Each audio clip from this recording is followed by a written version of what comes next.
Beneath the glittering surface of Manhattan's Lower East Side, buried under layers of brick, ash, and forgotten history, lies a chapter so grim it was nearly erased from collective memory. From 1834 to 1867, the Murphy family presided over a place that masqueraded as a house of reform but operated as something far more sinister. The House of Religious Correction for Wayward Women was not a shelter nor a sanctuary. It was a private purgatory, an unholy institution run by a family whose cruelty was wrapped in the guise of Christian discipline. Officially, the institution claimed to rehabilitate women who had strayed from moral paths. Unofficially, it became a lucrative and tightly protected enterprise of torture, manipulation, and death. Of the 456 women sent through its iron gates, only 127 ever walked back out, and those who did were shadows of who they once were. At the head of this monstrous institution stood Patrick Murphy, an Irish immigrant and former guard of the notorious Kilmum jail. Towering at 6 feet 3 inches with a voice like gravel and eyes void of empathy, Patrick viewed pain as a path to purification. He had seen what desperation did to men in Ireland, and in America, he saw an opportunity to profit from it. When he spoke of redemption, it wasn't in sermons, it was in commands, in blows, in endless labor. His face, marked by a jagged scar running from his ear to his chin, gave away his past, but it was his faith that terrified most. Patrick saw himself not as a man, but as an executioner of God's will. His arrival in New York coincided with a surge in religious fervor, just the right social climate for his idea to take root. Behind every monstrous man, in this case, stood a woman equally twisted. Kathleen Murphy, Patrick's wife and co-founder of the institution, was the architect of psychological warfare. Having worked in Boston's Irish Quarter as a supervisor in a workhouse, she mastered the art of destroying a woman without leaving a single bruise. To the outside world, Kathleen was composed and motherly. To the inmates, she was a demon in lace. Her punishments were whispered lullabies of shame, guilt, and degradation, all while maintaining a facade of motherly concern.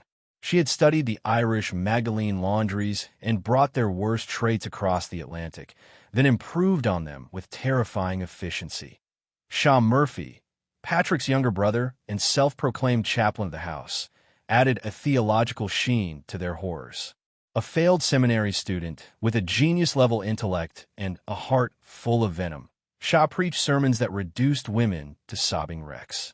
He used scripture as a weapon, guilt as a chain, and fear as his pulpit. He was known to force confessions from women for sins they never committed, convincing them they were damned unless they submitted. He had spent years studying the Inquisition, not as history, but as instruction. In Sha's warped vision, God's grace required pain, and he was happy to provide it. The operation might have remained small and brutal, but manageable, if not for the return of Thomas Murphy, Patrick's eldest son. A failed entrepreneur turned social manipulator, Thomas brought with him a vast network of corrupt judges, businessmen, and police officials. He understood power better than his father. Where Patrick used fists, Thomas used contracts, bribes, and blackmail. Educated at Harvard, he weaponized legitimacy. Under his guidance, the house became a well-oiled machine with connections reaching from church pews to City Hall. He didn't believe in brutality for its own sake. He believed in systematized, scalable control. It was Thomas who saw the opportunity to sell rehabilitation as a commodity, and it was Thomas who ensured that the family's darkest secrets were legally protected. Mary Murphy, Kathleen's sister and a survivor of unspeakable tragedy, became the institution's silent killer. Having lost her family aboard a cholera-ridden immigrant ship, Mary emerged hardened, bitter, and ruthlessly detached. She served as the in-house medical attendant, documenting and extending suffering under the guise of care. Her knowledge of herbs, crude surgical tools, and poisons meant the women could be kept alive long enough to suffer more, often indefinitely. She maintained meticulous records, not for science, but for customer preferences. In Mary's eyes, pain was the price of survival, and the weak had no right to endure. What made the Murphy family's institution so dangerous wasn't just the violence. It was the legality of it all. Backed by New York's moral reform laws, which allowed religious institutions near total control over immoral women, the House of Religious Correction became a fortress of untouchability. Judges like Hamilton Prescott, with their own fetishes hidden behind court robes, sent women there for vague offenses like public indecency or insolence.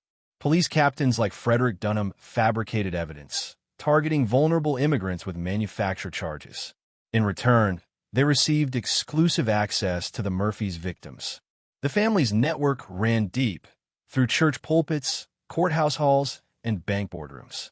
It was not a rogue institution. It was an integral part of New York society's rotting underbelly. Inside the walls of the house, daily life was designed for disorientation and dehumanization. Women were stripped, inspected, cataloged, and interrogated upon entry in a chamber ironically named the Purification Room. What followed was a slow, methodical erasure of identity. Hallways led nowhere. Windows were bricked up. Rooms were labeled with lies. Days bled into nights, and nights into months. The Murphy family's system of control, psychological, physical, spiritual, was so complete, so grotesquely efficient, that by the time a woman realized what had happened to her, it was already too late. The building wasn't just a prison. It was a tomb for the living, engineered by a family who turned morality into currency and suffering into profit.